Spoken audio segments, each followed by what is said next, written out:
This is Liverpool's team without any defenders. Manchester City, Manchester United, and so on and so forth. Every single team in the Premier League, I have taken away all of their out-and-out defenders in the league. And I'm going to simulate the whole season and see what chaos can be created from this.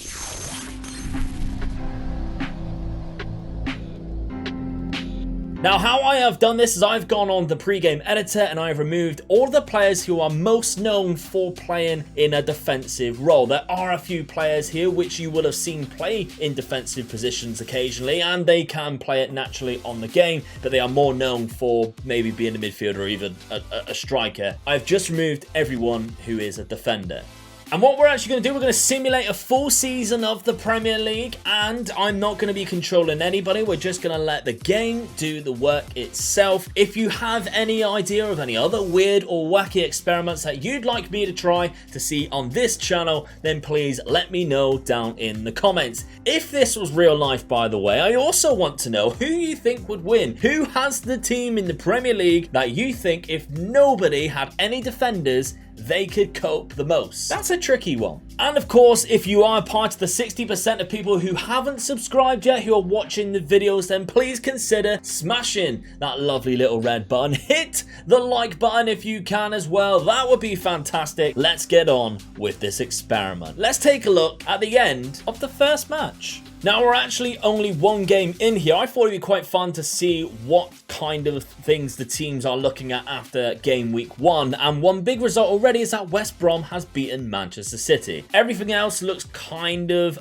regular, that you'd expect to see a couple of draws there, maybe not so much. And the Premier League itself looks just like this, but of course it's only one game in. And it's going to be quite interesting really to see what the teams do in regards to who they play and what formations they play. Will they be playing their big defensive midfielders at centre back? Will they bring some players up from the youth team? Maybe their midfielders are way too good to use in the lower positions on the pitch, and they rely on them too much as an actual midfield player. That's what I'm most intrigued with. So what am I expecting with this experiment? Well, because there's no defenders, then surely there should be a lot more goals. That's what I'm kind of hoping for. In regards to who I think will be more successful, I do still think the majority of the big teams in the league, the Liverpools, Man Cities, they should still go on and win this. However, I would be open, and I do expect to see some kind of surprise.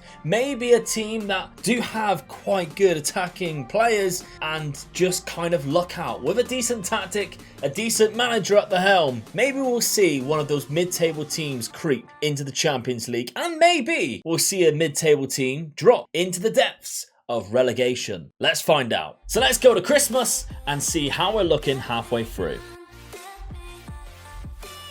And on the 31st of January, we can see the West Ham job has become available. Thomas Tuchel at Chelsea, Chris Wilder, Jose Mourinho and Sam Allardyce, all at their respective clubs, all have quite insecure jobs right now. And that is because this is what the Premier League is looking like halfway through. 16 games gone, and Sheffield United have yet to pick up a victory. It's even worse than what it is in real life. Sheffield United fans at Christmas, I'm sure it was not this bad. But I don't think there's as much chaos as what I actually expected. Liverpool, we can see, are kind of dominating. 13 wins, just 2 draws and 1 loss to West Ham. We see the usual suspects in and around the goals, average rating and maybe assists, and nothing really is that different in the league championship itself. Maybe Chelsea down in 11th is the surprise package there. Not a lot's changed. And on the Premier League statistics, Liverpool are kind of dominating this with everything that is good, other than most clean sheets, which is Aston Villa. Liverpool right behind them. Best pass completion is Brighton. Again, Liverpool is right behind them. And if we take a look at the Champions League, out of the 4 teams that entered the Champions League from England, now with all their defenders stripped, we still have Manchester City, we still have have Manchester United, and we still have Liverpool in with a shout of the Champions League. The only team that did not make it through the group stage, unfortunately, was Chelsea, who finished bottom of their group with Marseille, Atalanta and Real Madrid finishing above them. So after quite a poor start for Chelsea this season in the league and in the Champions League, Thomas Tuchel obviously is trying to secure and save his job. Liverpool, Manchester United, all of the other big teams, they seem to be doing all right. Let's move forward to the end of the season and see if that continues. And now we are at the end of the season, 7th of June 2021. We can see one available job, and that is the Arsenal job. But who won the Premier League? Well, it was, in fact, Liverpool. Liverpool are champions for the second season in a row here. Manchester City are second. United are third. Leicester are fourth. And I must say, this doesn't look like anything has changed. The relegation teams are Crystal Palace, West Brom and Sheffield United. Palace, maybe you could argue, but on Football Manager, they never do that well. This league table just looks like nothing has ever changed. And I know that's stupid because I removed the defenders from every team. I just expected to be a lot more goals and maybe something silly would occur. But let's dive a little bit more into this. The team overview, the most goals coming now from Manchester City. They actually conceded the fewest as well and had the most clean sheets. So they're rather unlucky not to actually win the whole thing. But they did, however, go on and win the FA Cup. But I'm going to skip through all of the best 11s for every single team in the league, just in case you wanted to see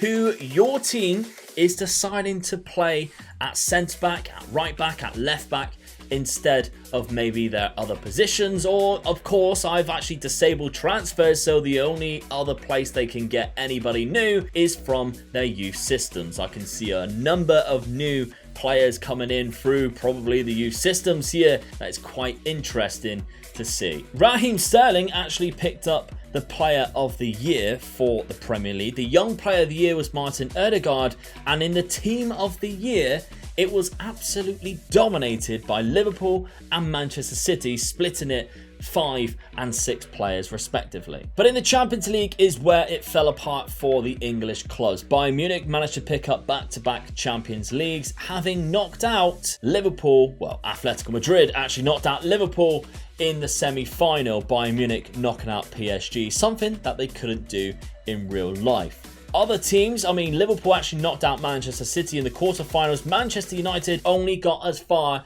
as the first round knockout stage, where they were beaten by Juventus. So that's not really what I expected whatsoever. I really did think that taking all of the defenders away from the team, we might see a few different surprises. We definitely would see a lot more goals. It just seems like nothing really changed. What's your thoughts on it? Let me know down in the comments. Smash a like on the video if you can. That would be fantastic. Again, let me know if you want any more different weird and wacky ideas that I can do through simulations and experiments on Football Manager that you'd like to see. Subscribe if you haven't done so already. My name's Meg Luke. I'll see you very, very soon. Bye-bye.